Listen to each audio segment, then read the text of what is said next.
What's up, guys? Today we're gonna be checking out the brand new Trek FX4 Sport.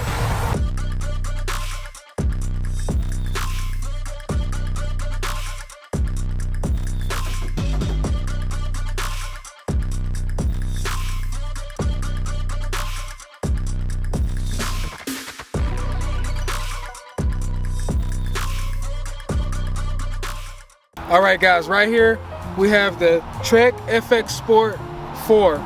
This bike is super sick in my opinion. And like I was talking about in my last video, I love my Marlin, but it's really no place for me to ride it on a consistent basis now. And I think having a gravel bike would fill that void, because as my knowledge is very low on gravel bikes, I do know they're super fun, so I am trying to pick this up if I'm able to. Now, like I said, I don't know too much about gravel bikes, so I'm not gonna get too super technical. I'll let you guys do that. But let me know if you think this bike is worth it. It's retailing for $17.99. I don't know about all of the standard specs and stuff for gravel bikes, but from doing the eye test and just riding it and the way it feels like it's worth the money to me. But we'll take it for a ride and let you guys know what I think real time. Now, I have had people tell me this bike is pretty heavy for what it is, but I'm used to mountain bikes, and mountain bikes are a lot heavier than these bikes.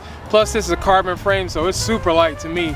But I know guys who ride gravel bikes on a regular basis might think differently, but I'm just getting into it, so I'm still learning all this stuff, so bear with me.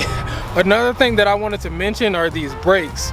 These brakes are very responsive. I like these brakes a lot because I haven't even batted them in or anything, so I'm sure once you use them for a while they get even better. But as far as the bike being brand new and not having been ridden that much, these brakes are really responsive. Down to the cosmetics. I can't get over how sick this color is.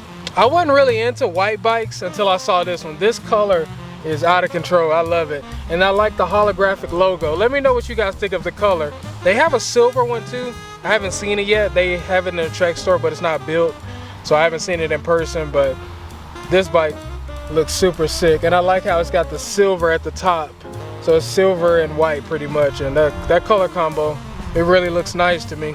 All right, guys, let's hop on this thing. And oh, this seat is super comfortable also. I almost forgot to talk about the seat.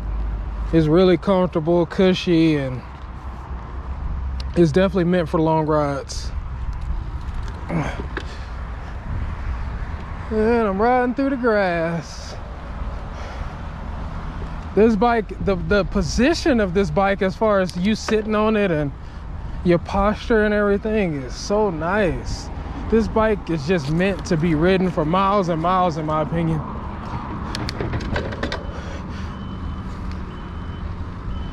Everything is so smooth. I like the width of the tires. I like these. So these came on my Marlin 2020. They had these grips on there where you can just rest your palm on it. And while I don't think mountain bikes should have them, because you kind of want to be able to grip the handles as tight, or grip them tight without this lip right here, but having this right here for a bike that's meant to be ridden a long way is super comfortable. I forgot to mention, these tires and rims are tubeless ready. They don't come out the box tubeless. You have to still set them up tubeless.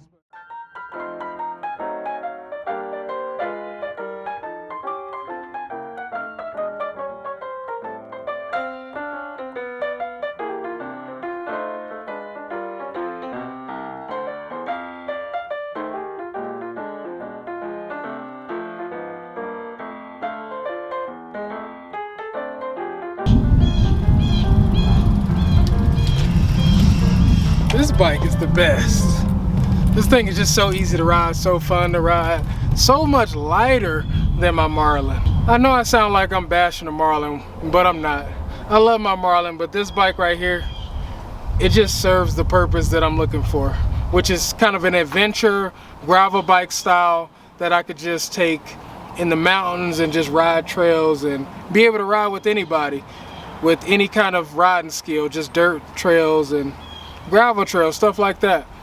But a lot of people have been telling, or not a lot of people, but some people have been saying this is a adventure hybrid.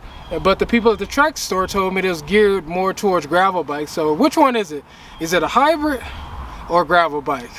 You guys let me know down below what you think. I never thought I would have so much fun riding a bike on a paved trail or a dirt trail or anything like that. I thought I had to be either doing wheelies or mountain biking.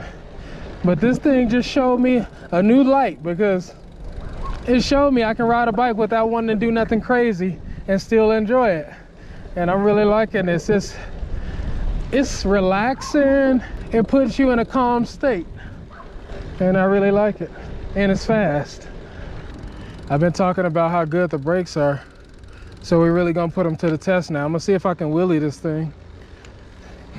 I don't know if the geometry shouldn't matter. I can wheelie anything if it's got a decent brake. So let's see. This might be a little challenging with my shoulder, but oh, I think we can, guys. Oh yeah, we can wheelie the FX. We can wheelie the FX. That's why it's called the Sport. It wouldn't be called the Sport if you couldn't wheelie it.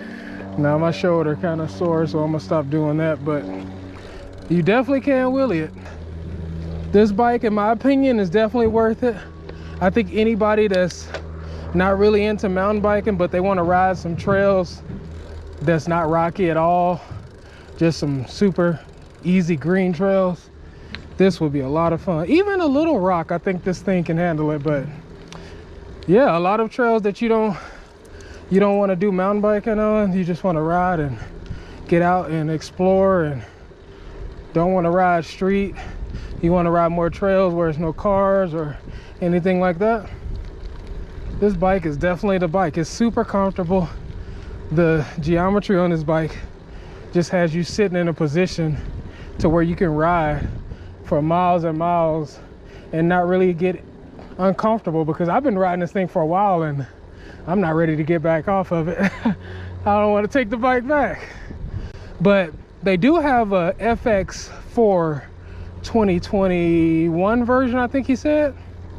It's only 1200 with a carbon frame, but you don't get to go as wide on the tires as these, so that might hinder you a little bit if you ride trails with a little rock, or you want a little bit more traction. I mean, I guess you can get some more grippy tires, but as far as the width of the tires, there's only so far you can go on that thing. But I definitely think 1200 is still a good price for that bike, especially with the carbon frame, because I mean, when you ride these types of bikes, you ride them for a long time, and just to have that carbon frame, it just allows you to exert less energy because it's not as much weight as aluminum.